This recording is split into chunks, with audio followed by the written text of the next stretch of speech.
College of El Salvador, based on the recommendations of the program heads, as validated by the college registrar, and for having satisfactory requirements of your respective courses pursuant to law, implementing policies, guidelines, and assurances of the Commission on Higher Education, and in accordance with the school rules and regulations relating thereto.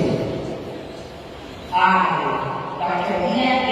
Di Magdayo, hereby confirm all of you graduates of City College of El Salvador this 7th day of July 2023. To testify to your success as graduates, I request you to transfer your